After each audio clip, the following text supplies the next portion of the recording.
Hope I look cute. Hey everybody, it's Rachel with Queer Tarot. This video has been waiting for a while, but I'm finally reviewing the Wanderer's Tarot and the companion book. Okay, so the first thing I notice about these cards is that they've got this wonderful black and white style to them. What I didn't realize is that the whole thing is done in this beautiful scratchboard style. I'm not sure if it's actually scratchboard, but it looks like it to me. If you don't know, scratchboard is used, it's this like black art thing where every time you take a tool and scratch into it, these little white bits show up.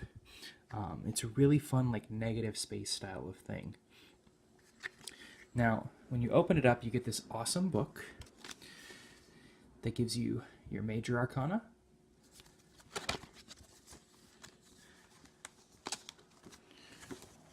your numbers for numerology, your court cards.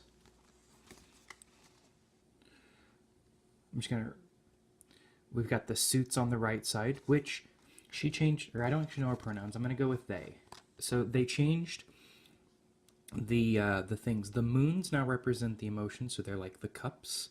The stones now are basically the same as the disc. The feathers represent the same as the wands, and the knives represent the same as the swords. If you're not used to tarot, think of these, as she says, emotions and psychic channels. The stones are the things that we make in the material world.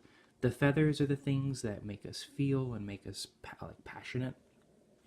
And the knives are like intellect, logic, reason. Think of them as like cutting either to do good or cutting of the self sometimes, but always cutting through ideas and things. If we cut it out, we get this really good system for like honoring the directions.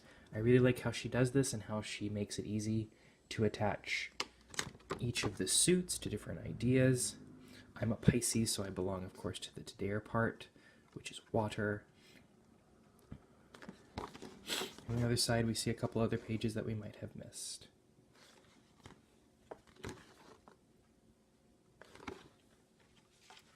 So let's look at the cards. Oh, I also want to show off this side. This is the side that I store it in my box, because I don't really like looking at the barcode, but they did a good job of like putting all the sides in a nice pretty way. So the back of the card has this really beautiful, like, this always makes me think of like a black hole and like expanding energy, and or like a solar eclipse. If you saw the Great American Eclipse, then I think this will really hit you pretty well.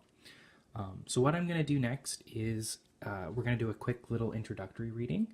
So we're going to ask the cards to show you 3 aspects of itself that might help you know whether or not this is a deck for you.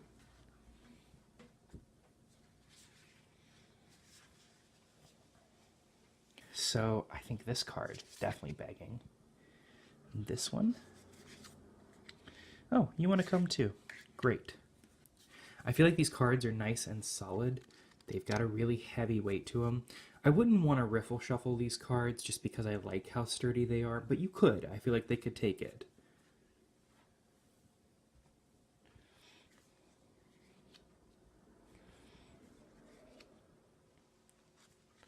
All right, we got 2 trumps and the 5 of moons. So I want to talk about what I like about each of these cards. So this is without putting any reading intention on there, just looking at it. I really love how simple the style is, but how much it evokes. Moons have always had a really powerful connection for me. My primary goddess is the goddess of the moon in one of the traditions I follow. And I really love that these moons are at 2 different parts of the end of the cycles. And I like these 3 moons in the center. I'm really curious to see how she interprets those in the companion book.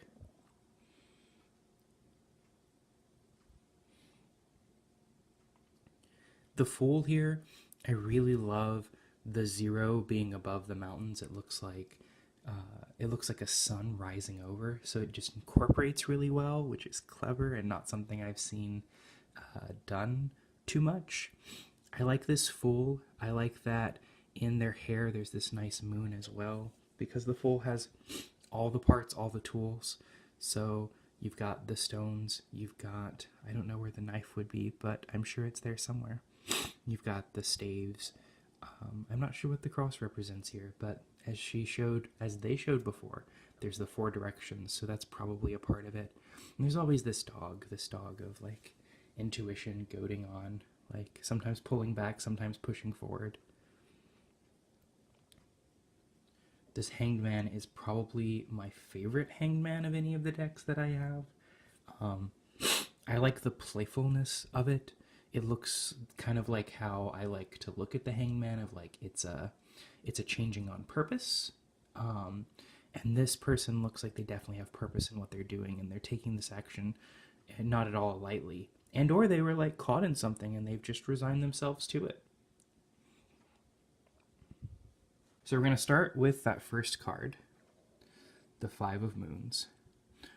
While 2 of the moons represented on the 5 of Moon cards are wandering, the other 3 new moons suggest beginnings. The 5 of Moons alludes to a time of great loss or emotional burden. Remember that it is important to grieve your losses and to experience catharsis. If something in your life is dragging you down, do not be afraid to cut the cord. If the 5 of Moons has appeared to you, now is the time to say goodbye. And it's not reversed, so we're not going to worry about that side of it. The Fool. Standing on a summit, surveying the mountains and calculating the distance to the horizon, the Fool steps towards a beginning. They are without many possessions, leaving their burdens behind. Only their wild nature, in the form of a dancing dog, is their companion on the journey ahead. The destination is unknown, but then again, isn't it always? The Fool of the Tarot is the numberless arcana, or 0, because it is the beginning of the journey. 0 is a symbol for the cosmic egg, representative of an embryo waiting for fertilization. The Fool speaks to an abundance of potential energy. There are things to see and experience. The Fool asks the seeker to invite the unknown into their life in order for opportunities to arise organically. That's a really good way of looking at the Fool. I like that a lot. And for the last card, we have the Hanged Man.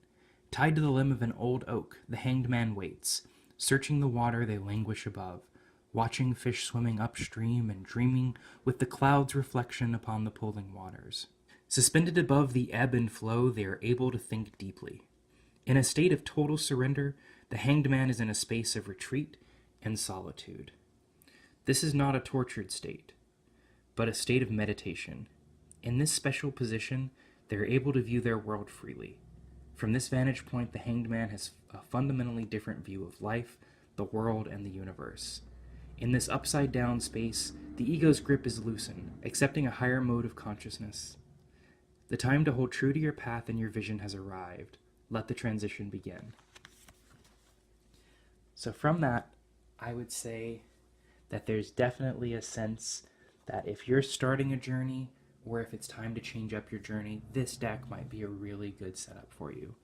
If you like the scratchboard style, if you like the way that they've written these, then I highly recommend picking up this deck and giving it a try.